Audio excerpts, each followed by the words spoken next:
Hello and welcome to Breaking News here on CNN. We're bringing you live pictures out of Festus, Missouri, about 50 miles south of St. Louis, where a train filled with chlorine started leaking on the tracks outside a chemical plant where workers were offloading about 180,000 pounds of chlorine. Several hundred people have been evacuated in a mobile home park area. About 50 people are complaining about breathing problems.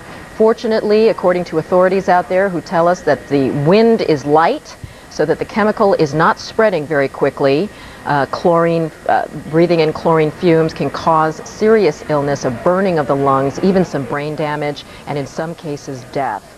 This happened at about 9:30 local time there when workers were trying to offload that chemical into a company called the DPC Enterprises, and when the hose ruptured. So they have hazmat teams on the scene right now. They're trying to find the location of the leak so that they can fix it. Red suits there to go in, and what they're trying to do is identify the source of the leak in this train. It's a chlorine gas that's leaking out of this train. It was loaded with about 180,000 pounds of chlorine when it pulled up to this chemical plant. And right now on the telephone is Dr. John Palmer with the American Chemical Society. Did I get that right, Dr. Palmer? Yes, you did. All right.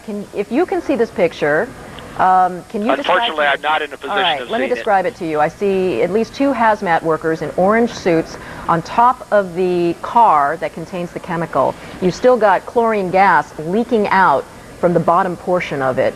How would you describe they're going to try to attack this problem? Well, in general, they have to worry about the public safety, so the first thing they've done, obviously, was evacuate the area, which is a wise move. And then they worry about their own safety. The suits are a help, but they also have to have a practical way to shut off the leak. Otherwise, the best thing is to stand back and just protect the public from getting too close to it.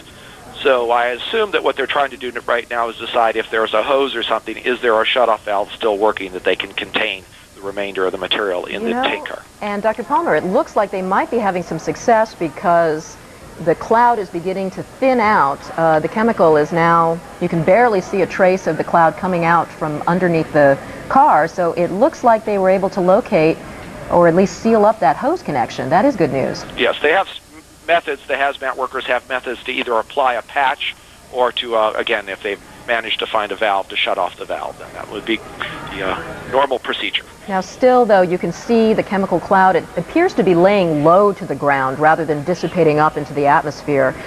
You can still see evidence of that cloud on the ground. For what distance is this cloud still dangerous? Well, it can be for many hundreds of yards away, probably. Chlorine gas is about 2.5 times heavier than air, and so it will lay low to the ground. And so as the wind slowly picks it up and dilutes it, that cloud will dissipate, or that low-lying cloud will dissipate. Certainly chlorine in high concentration can even be deadly, obviously, but at lower concentrations it's a problem down to about a part per million, so I'm sure they're out monitoring at distances away from this leak and making sure that it's safe for people to be in the areas that they're checking. About 50 people had to be checked out in hospitals because they were having breathing problems. How close were they likely to the chlorine leak? Well, if they were experiencing breathing problems, people that are very sensitive to materials in their lungs might have had that at fairly low concentrations.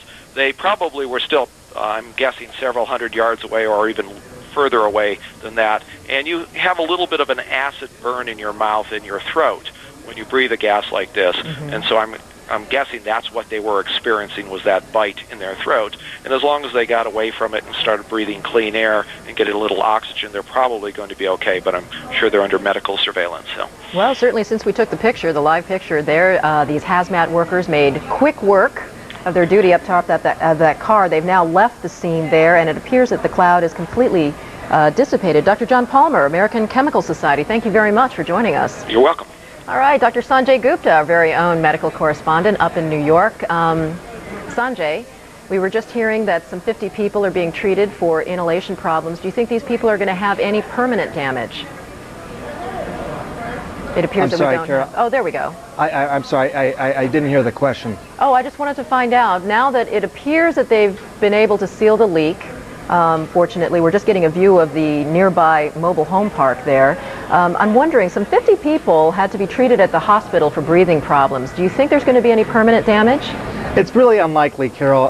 Typically, the type of concentrations of chlorine, even though we saw that pretty scary-looking cloud of gas, the type of concentrations that you need are pretty high within the air. And the good thing is that as soon as that chlorine actually gets outside the leak site, it actually dissipates or sort of gets diluted pretty quickly. So besides some irritation to the eyes, the nose, the mouth, things like that, it's unlikely that they have any permanent effects. The permanent effects that we're concerned about, of course, would be more permanent effects to the lungs. Actually, that same gas, that burning, actually causing scarring of the lungs, which would cause more permanent damage down in the long run, but unlikely statistically that would happen.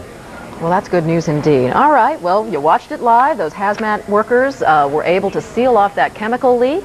Chlorine is no longer flowing into that mobile home neighborhood adjacent to that chemical plant, and all looks well for now in Festus, Missouri. Breaking news there. Thank you very much, Dr. Sanjay Gupta, for joining us from New York. Now, still ahead, flying.